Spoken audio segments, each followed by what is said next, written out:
Hi. Next question നോക്കാം. 3 students S1, S2, S3 are given a problem to solve. Consider the following events. U എന്ന് പറയുന്നത് at least one of S1, S2, S3 can solve the problem.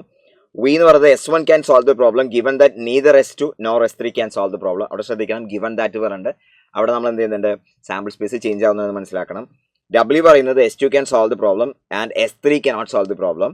T പറയുന്നത് S3 can solve the problem. അങ്ങനെയൊക്കെയാണ് പറയുന്നത്. Probability of U, probability of E, probability of W ഒക്കെ തന്നിട്ട് probability ചോദിച്ചിരിക്കുക. വളരെ simple question. പല രീതിയിൽ ഇത് ചെയ്യാം. പക്ഷേ ഏറ്റവും എളുപ്പത്തിൽ ചെയ്യാൻ പറ്റുന്നൊരു വഴി എന്ന് പറഞ്ഞാൽ നമ്മൾ വെൻ ഡയഗ്രാം വരയ്ക്കലാം. വെൻ ഡയഗ്രാം വരയ്ക്കുക. സോ 3 സ്റ്റുഡൻസ് ഉണ്ട്, അവർ ചെയ്യുന്ന ആ സെനാരിയോസ് ആണ് ഉള്ളത് നമ്മുടെ കയ്യിൽ. അപ്പോൾ S1 ഉണ്ട്, S2 ഉണ്ട്, S3 ഉണ്ട്.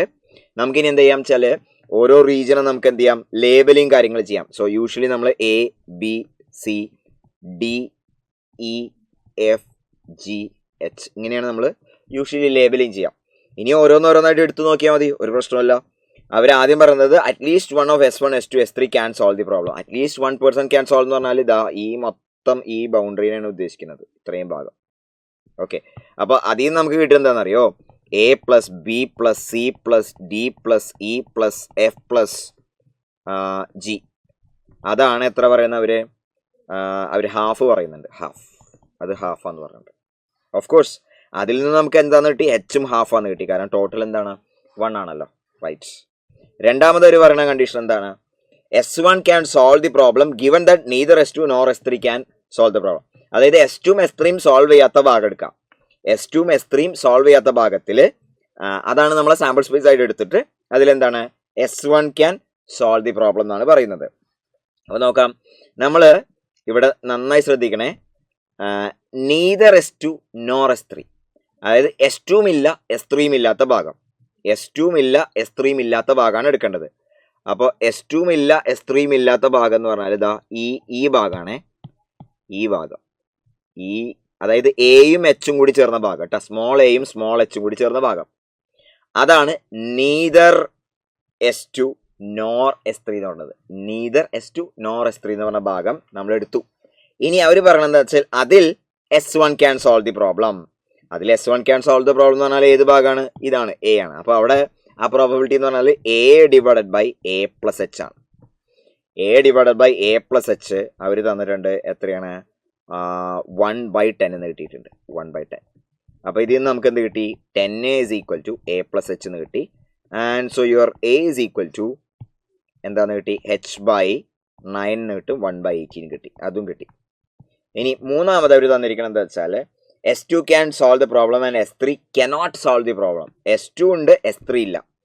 S2വിലുണ്ട് കേട്ടോ, അതായത് S2വിലുണ്ട്, പക്ഷെ എന്താണ് S3ഇല്ല എന്ന് പറഞ്ഞ ഭാഗം ഇതാ ഈ ഭാഗമാണത്. S2വിലുണ്ട്, S3 ഇല്ല. B plus D. അപ്പോൾ അതിൽ നിന്ന് നമുക്ക് B പ്ലസ് D എന്താണെന്ന് കിട്ടി. B plus D is given to be 1/12.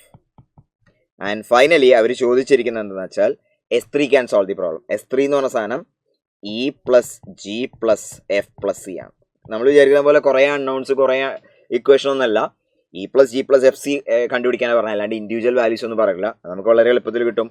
കാരണം എന്താ വെച്ചാൽ നമ്മുടെ കയ്യിൽ A നമ്മുടെ കയ്യിലുണ്ട്, A കിട്ടിക്കഴിഞ്ഞു. അതുപോലെ നമ്മുടെ കയ്യിൽ എന്ത് കിട്ടിയിട്ടുണ്ട്, B പ്ലസ് D കിട്ടിക്കഴിഞ്ഞിട്ടുണ്ട്. B പ്ലസ് Dക്ക് സബ്സ്റ്റിറ്റ്യൂഷൻ കൊടുക്കാം. ഓക്കെ, ആ എയും B പ്ലസ് ഡിയും കൊടുത്തു കഴിഞ്ഞാൽ ബാക്കിയുള്ള സാധനമാണ് നമുക്ക് കണ്ടുപിടിക്കാനുള്ളത്. ഏത്, C plus E plus F plus G.